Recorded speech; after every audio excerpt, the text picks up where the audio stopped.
بسم اللہ الرحمن الرحیم۔ السلام علیکم، آپ دیکھ رہے ہیں الف نیوز اور میں ہوں آپ کے ساتھ ماجد علی۔ شامل کرتے ہیں پاکستان اور دنیا بھر سے آن لائن ہیڈ لائنز۔ یمن کی مسلح افواج نے امریکہ کا ڈرون طیارہ مار گرایا۔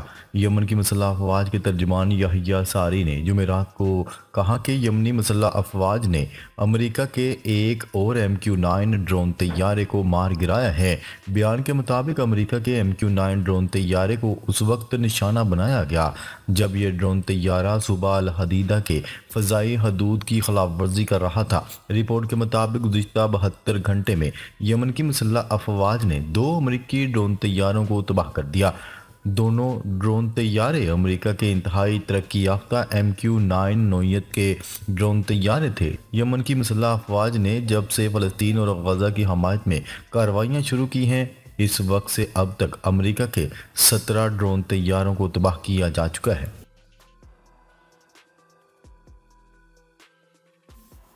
ایرانی جوہری پروگرام اسرائیل و فرانس کے اہداف یکساں ہیں، اسرائیل نے خبردار کر دیا۔ اسرائیل کے وزیر خارجہ نے فرانس کے دورے کے دوران جمعرات کے روز گفتگو کرتے ہوئے کہا کہ ایرانی جوہری پروگرام کے بارے میں اسرائیل اور فرانس کے اہداف یکساں ہیں اور دونوں ملک چاہتے ہیں کہ ایران کو جوہری ہتھیار بنانے سے روکا جائے۔ واضح رہے، امریکہ سمیت تمام مغربی ممالک ایک عرصے سے ایران پر الزام عائد کرتے ہیں کہ وہ جوہری ہتھیار بنانے کی طرف بڑھ رہا ہے۔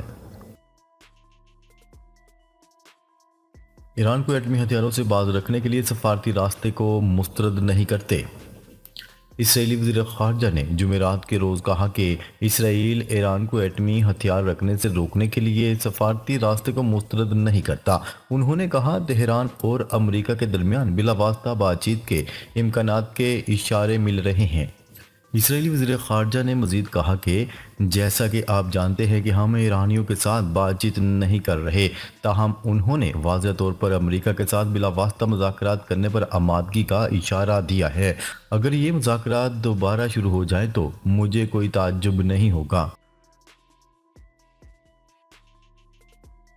چینی افواج کی تائیوان کے ارد گرد حالیہ مشق ضروری انصاف پر مبنی عمل ہے۔ ترجمان تائیوان چین نے کہا ہے کہ چینی افواج کی تائیوان کے ارد گرد حالیہ فوجی جنگی مشقیں ضروری انصاف پر مبنی عمل ہیں۔ تائیوان امور کے دفتر خارجہ کی ترجمان نے سوال کیا کہ چین کی پیپلز لبریشن آرمی کی مشترکہ تھریڈ کمانڈ نے حال ہی میں تائیوان جزیرے کے ارد گرد مشترکہ فوجی مشقیں کی ہیں، جبکہ تائیوان کی ڈیموکریٹک پروگریسو پارٹی کی انتظامیہ نے دعویٰ کیا ہے کہ یہ اقدام آبنائے تائیوان کے تناؤ کو بڑھاتا ہے۔ اسرائیل کی شام میں بڑھتی ہوئی جارحیت، دمشق اور حمص میں بمباری۔ شامی سرکاری ٹیلی ویژن کی رپورٹ کے مطابق اسرائیلی فضائیہ نے بدھ کے روز دمشق اور وسطی شام میں کئی مقامات پر حملے کیے، جن میں دفاعی تحقیقاتی مراکز اور فوجی تنصیبات شامل ہیں۔ خبرساں ادارے سانا کی رپورٹ کے مطابق اسرائیلی جنگی طیاروں نے دمشق کے بارزہ علاقے میں واقع سائنسی تحقیقاتی مرکز کے قریب بمباری کی ہے۔ اس کے علاوہ حما شہر کے قریب بھی فضائی حملے کیے ہیں۔ امریکی ٹیرف عالمی معیشت کے لیے بڑا جھٹکا ہے، یورپی یونین نے بھی خبردار کر دیا۔ یورپی کمیشن کی سربراہ نے کہا ہے کہ امریکی ٹیرف عالمی معیشت کے لیے بڑا جھٹکا ہے۔ یورپین کمیشن کی سربراہ نے کہا ہے کہ اگر امریکی انتظامیہ کے ساتھ مذاکرات ناکام ہو گئے تو ہم اپنا نیا جوابی پیکج سامنے لائیں گے۔ انہوں نے مزید کہا کہ یورپی یونین نے $26 بلین کے ابتدائی پیکج تیار کر لیے ہیں، جو امریکی اسٹیل اور ایلومینیم پر اپریل کے مہینے میں لاگو کر دیا جائے گا۔ اگر ایران امریکہ جوہری مذاکرات ناکام ہوتے ہیں تو فوجی تصادم ہوگا، فرانس کا دعویٰ۔ فرانس کے وزیر خارجہ نے خبردار کرتے ہوئے کہا ہے کہ اگر ایران کے جوہری پروگرام پر مذاکرات ناکام ہو جاتے ہیں تو خطے میں فوجی تصادم تقریباً ناگزیر ہو جائے گا۔ پارلیمنٹ سے خطاب کرتے ہوئے انہوں نے کہا کہ ایران کے خلاف کسی بھی کارروائی کے نتیجے میں پورے مشرق وسطیٰ میں عدم استحکام پیدا ہو سکتا ہے۔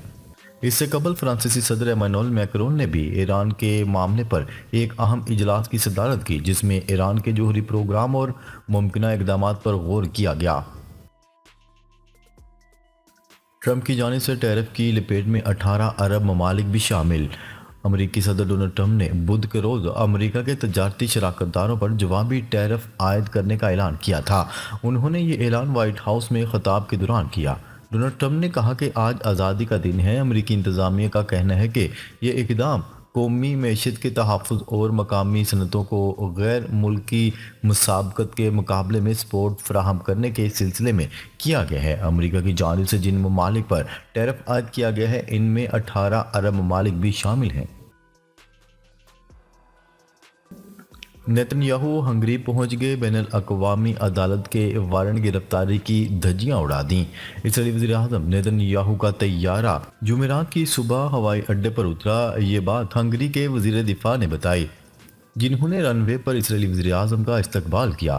وزیر دفاع نے فیس بک پر پوسٹ میں لکھا کہ نیتن یاہو آپ کا بوڈاپسٹ میں خیر مقدم کیا جاتا ہے۔ نیتن یاہو اپنے اتحادی کی دعوت پر ہنگری کا دورہ کر رہے ہیں، جو کئی روز تک جاری رہے گا۔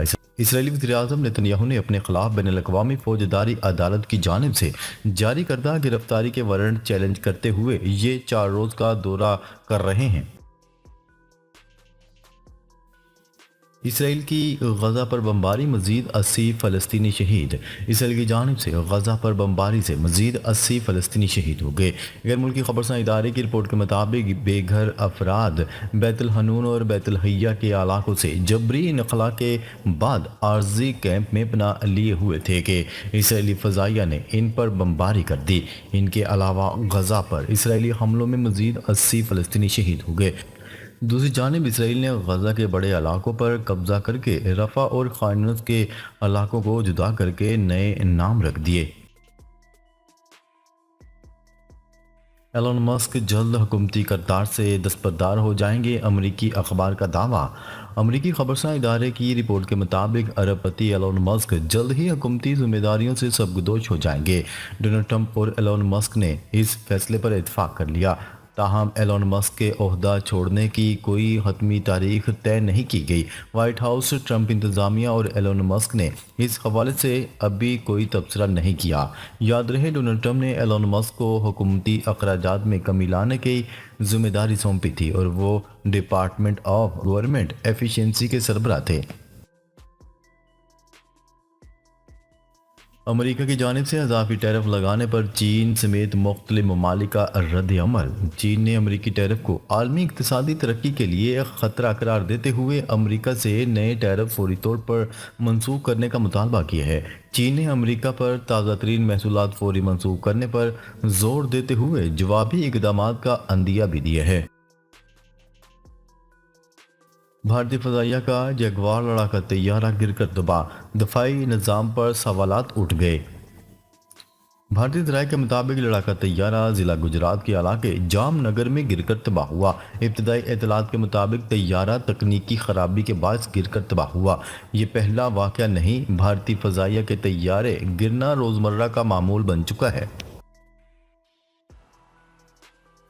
امریکہ کی 23 ریاستوں کا ڈونلڈ ٹرمپ انتظامیہ کے خلاف مقدمہ دائر۔ مقدمے میں ڈونلڈ ٹرمپ انتظامیہ پر الزام عائد کیا گیا ہے کہ فنڈز کی کٹوتی سے عوامی صحت کے شعبے کو شدید نقصان پہنچے گا۔ مقدمہ دائر کرنے والی ریاستوں میں نیو یارک، کولوراڈو، پینسلوانیا اور کولمبیا سر فہرست ہیں۔ محکمہ موسمیات نے چند مقامات پر تیز ہواؤں اور گرج چمک کے ساتھ بارشوں کی پیشگوئی کر دی۔ محکمہ موسمیات کے مطابق ملک کے بیشتر علاقوں میں موسم خشک اور میدانی علاقوں میں گرم رہنے کا امکان ہے۔ دوسری طرف گلگت بلتستان، خیبر پختونخوا، کشمیر اور ملحقہ پہاڑی علاقوں میں مطلع ابر آلود رہنے کے علاوہ چند مقامات پر تیز ہواؤں اور گرج چمک کے ساتھ بارش ہونے کی توقع ہے۔ شمالی وزیرستان میں تیل اور گیس کے نئے ذخائر دریافت۔ ماڑی پیٹرولیم نے اعلامیے میں کہا ہے کہ ابتدائی تخمینے میں وزیرستان بلاک سے یومیہ 2 کروڑ مکعب فٹ گیس حاصل ہو سکے گی۔ اعلامیے کے مطابق نئی دریافت سے یومیہ 122 بیرل خام تیل حاصل ہو سکے گا۔ واضح ہے کہ اس سے قبل ماڑی انرجیز نے فروری اور مارچ میں وزیرستان سے گیس اور تیل کی دریافت کا اعلان کیا تھا۔ ناظرین، اب تک کے لیے اتنا ہی۔ مزید خبریں لے کر بہت جلد آپ کی خدمت میں حاضر ہوں گے، تب تک کے لیے اپنا خیال رکھیے گا۔ اللہ نگہبان۔